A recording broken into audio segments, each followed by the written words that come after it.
So it looks like it might be time for the drop. So the second segment of the drop, of course, we have some news from last week. That would be the second week of October. I'll go ahead and go through what we have news-wise, and then if you guys want to add anything, just let me know. So, of course, the Animal Crossing Direct happened, and fans collectively shit themselves with joy.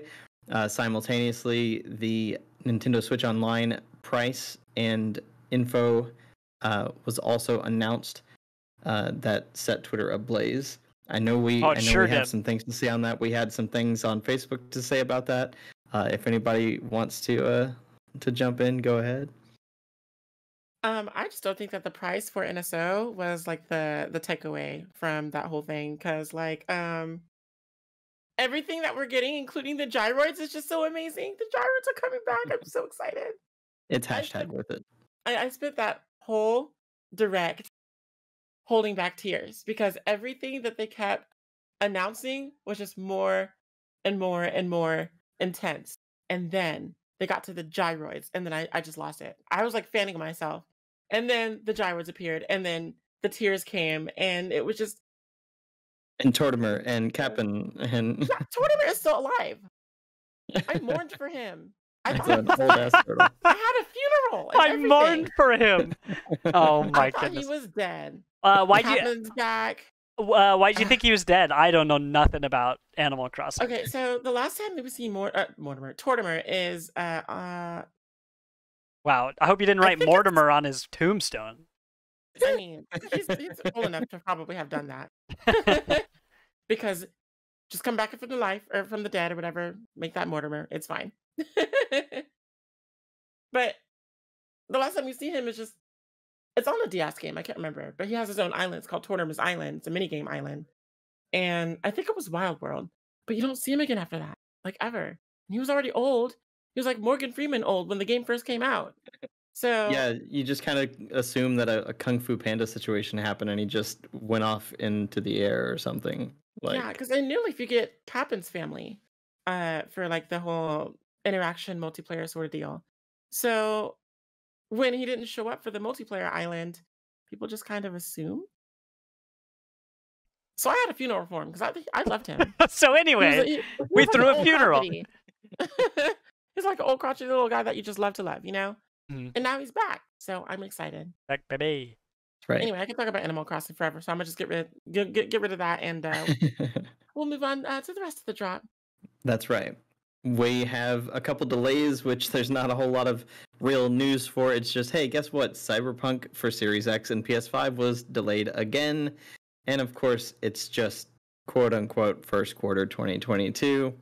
We'll see.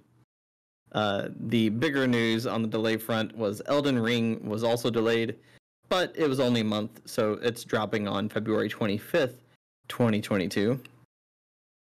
Then a very interesting news bit that I enjoyed, God of War 2018. Guess what? It's coming to PC on January 14th, 2022. It's going to be $50, which I think is exactly what they did with Horizon and Days Gone. So it's interesting to see some Sony titles coming to PC for $50. Like what?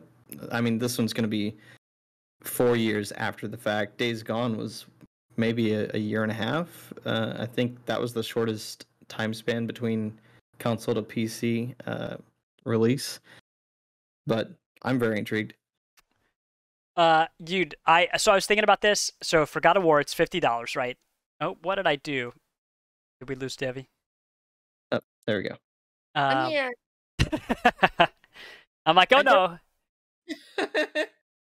So no, so what? So God of War is $50. So I was thinking about that. I was like, well, game came out in 2018, and I'm happy with $50. I think that game is worth $50. But I was thinking, why do I think that is worth $50? Because that game came out 3 years ago. You know, and it's barely depreciated in value on the market. You know, like it started at 60, I assume. But then you've got games like the one I always think of is Donkey Kong Tropical Freeze, which was at $60. It's probably still at $60. And I was thinking, like, why why is that one at $60? And like, why does Nintendo think that that's cool? Like that they're happy doing that? And the best explanation I come up with for myself was that there's nothing newer or better to replace it that would make that original thing depreciate in value. What is there like Donkey Kong Tropical Freeze that's as good as Donkey Kong Tropical Freeze? I haven't heard of it, or maybe I have and I've forgotten about it. But that Donkey Kong game doesn't go down in price, and I remember my brother raving about it. And it seems like a $50 or $60 game or whatever. It's just interesting that it never goes down in price. But with God of War, I'm thinking the same thing. I'm like, man, that's one of my favorite games of all time. I wonder what it would take for me to believe that it was ready for a price drop. Like if they sold it, if it went on sale for 30, cool. I mean, you know, it goes on sale on the PlayStation Network all the time. But now that we're on a new platform and you're essentially selling it to people who didn't have access to it before, at least that's how I imagine they're marketing this. I have not seen a game that I would say is as good as God of War 2018. So like, to me, it's still worth a $50 price tag. Like, everybody should go buy it. I think it's one of the best games ever made.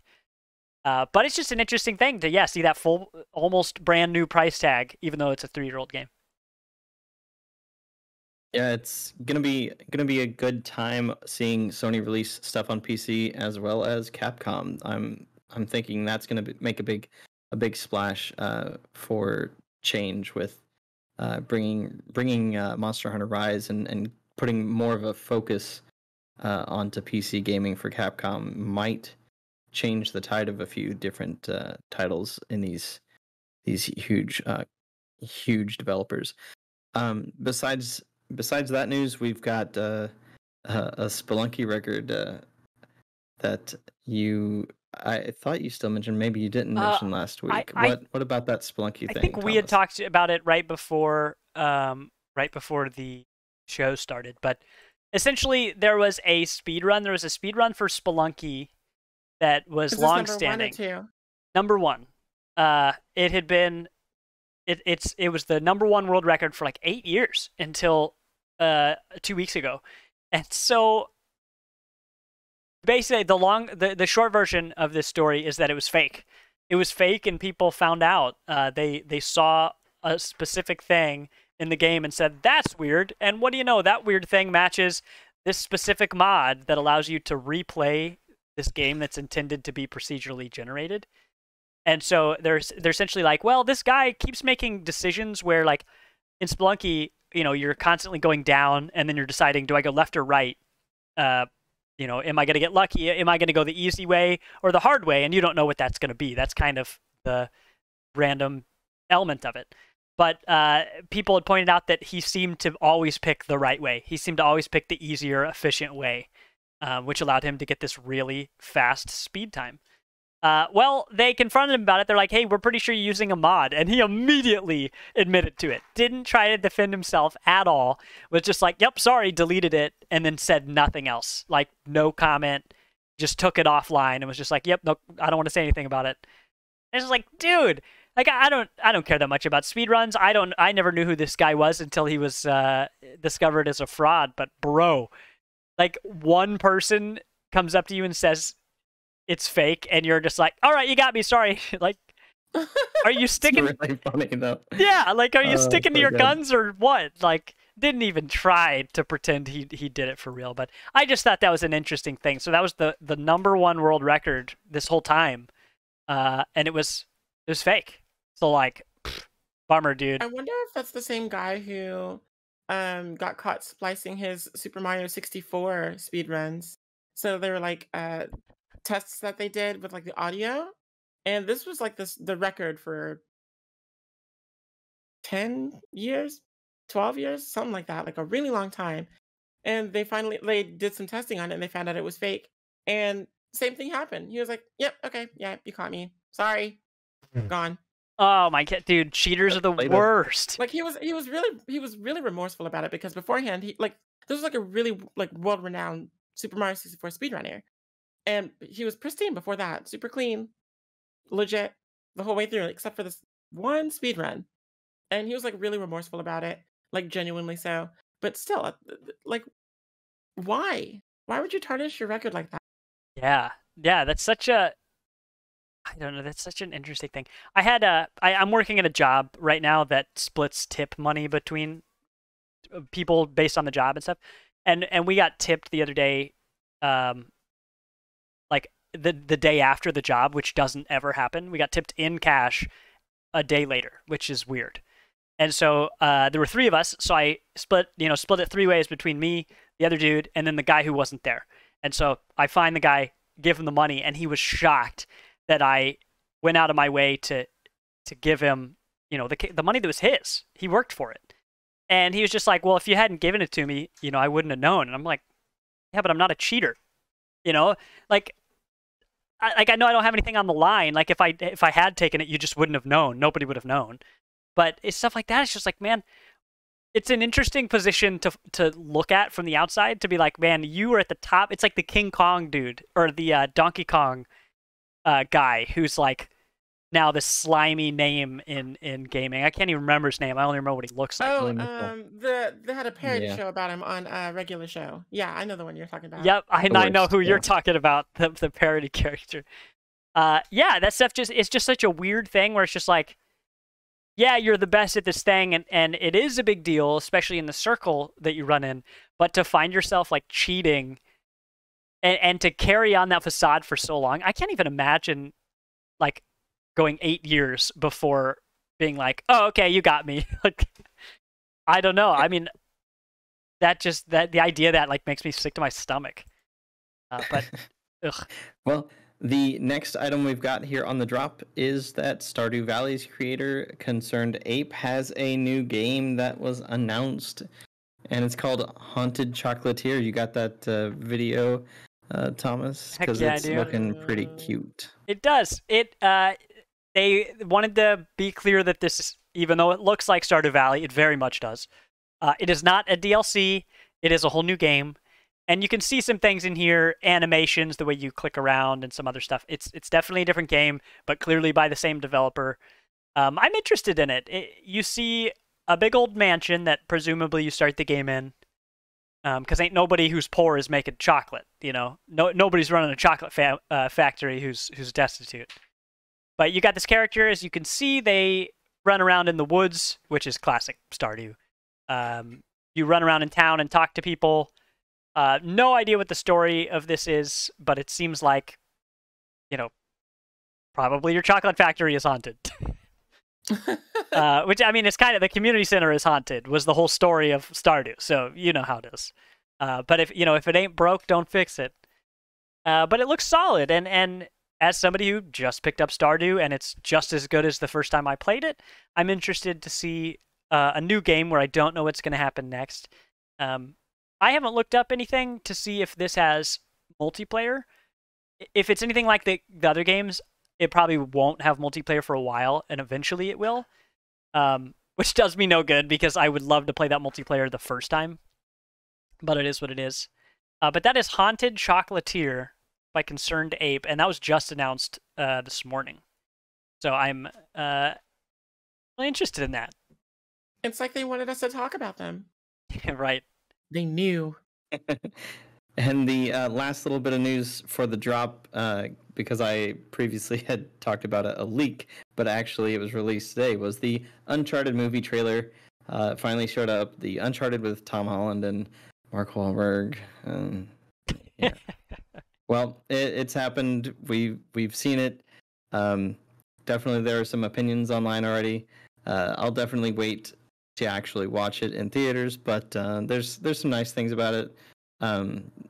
But a lot of people really are mostly talking about the fact that we're getting all young Drake in a movie that seems to be going through a lot of the adventures that actually happened through the entirety of the first three games. So it'll be interesting. Of course, it's going to be a Hollywood big blockbuster, so there's expectations. This is one of those times where I feel lucky to have not experienced the source material. I've only played a couple hours of Uncharted 3. I'm pretty sure it was 3. And I liked it, and it's easy to see why people love those games so much, like easy. But sometimes, when a book movie or a video game movie comes out, they really harp on the adaptation because it's an adaptation and people have an expectation of what they want, and it's hard switching mediums. You know, one is interactive, the other one isn't, and that's only one difference.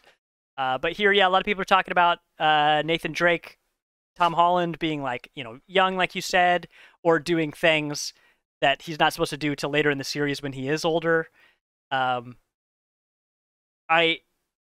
Most of the criticisms I've seen about Sully's character is just that he's played by Mark Wahlberg. And has no mustache. Oh, that's right. That's the key factor that people are missing. They should do a reverse Henry. How do you say Henry Cavill's last name? I always say it wrong. Henry Cavill. Cavill. Yeah. Great. It was none of the above. Henry Cavill. Thank you, by the way.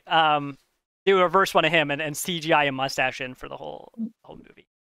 That'll be like the fan backlash edit. I'm waiting for it.